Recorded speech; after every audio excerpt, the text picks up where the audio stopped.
ये गरुड़ महापुराण जिस किसी ने भी सुनी, उसका जीवन चमक जाता है। तो शुरू करते हैं। गरुड़ जी ने कहा, धर्मात्मा व्यक्ति स्वर्ग के भोगों को भोग कर पुनः निर्मल कुल में उत्पन्न होता है, इसलिए माता के गर्भ में उसकी उत्पत्ति कैसे होती है, इस विषय में बताए।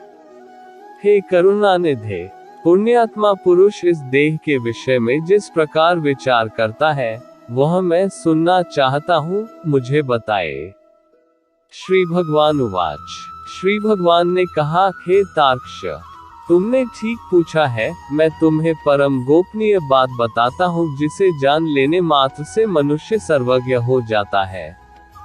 पहले मैं तुम्हें शरीर के पारमार्थिक स्वरूप के विषय में बतलाता हूँ, जो ब्रह्मांड के गुणों से संपन्न है और योगियों के द्वारा करने योग्य है।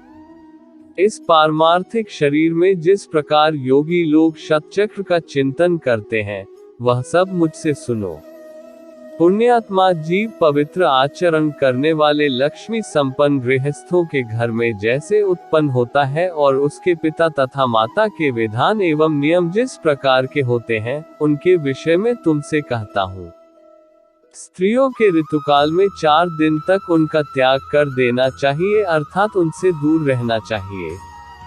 उतने समय तक उनका मुख भी नहीं देखना चाहिए, क्योंकि उस समय उनके शरीर में पाप का निवास रहता है।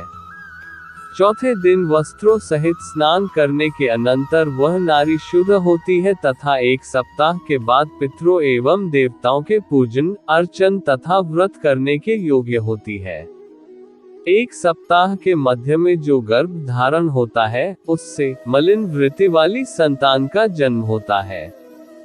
प्रायः ऋतुकाल के 8वें दिन गर्भाधान से पुत्र की उत्पत्ति होती है। ऋतुकाल के अनंतर युग्म सम रात्रियों में गर्भाधान होने से पुत्र, और युग्म विषम रात्रियों में गर्भाधान से कन्या की उत्पत्ति होती है। इसलिए पूर्व की 7 रात्रियों को छोड़कर युग्म की रात्रियों में ही समागम करना चाहिए। स्त्रियों के रजोदर्शन से सामान्यतः 16 रात्रियों तक ऋतुकाल बताया गया है। 14वीं रात्रि को गर्भाधान होने पर गुणवान, भाग्यवान और धार्मिक पुत्र की उत्पत्ति होती है। प्राकृत जीवों, सामान्य मनुष्यों को गर्भाधान के निमित्त उस रात्रि में गर्भाधान का अवसर प्राप्त नहीं होता। 5वें दिन स्त्री को मधुर भोजन करना चाहिए। कड़वा, खारा, तीखा तथा उष्ण भोजन से दूर रहना चाहिए, तब स्त्री का वह क्षेत्र गर्भाशय औषधि का पात्र हो जाता है और उसमें संस्थापित बीज अमृत की तरह सुरक्षित रहता है। उस औषधि क्षेत्र में बीज विपिन गर्भाधान करने वाला स्वामी अच्छे फल को प्राप्त करता है।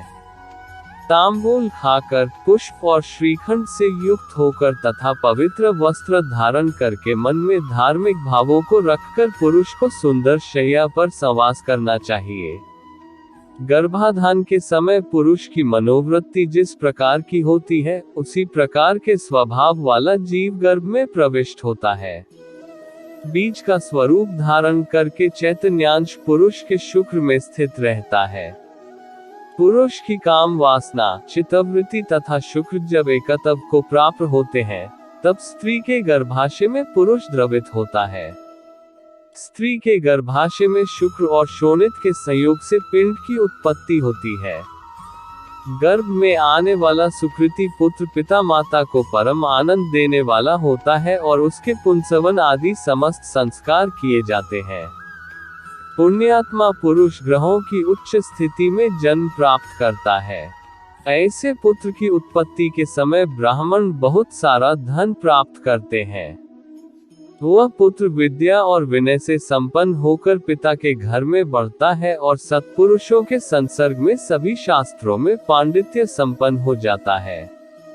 वह तरुणावस्था में दिव्य अंगना आदि का योग प्राप्त करता है और दानशील तथा धनी होता है। पूर्व में किए हुए तपस्या, तीर्थ सेवन आदि महापुण्यों के फल का उदय होने पर वह नित्य आत्मा और अनात्मा अर्थात परमात्मा और उससे भिन्न पदार्थों के विषय में विचार करने लगता है। आज के वीडियो में बस इतना ही। धन्यवाद।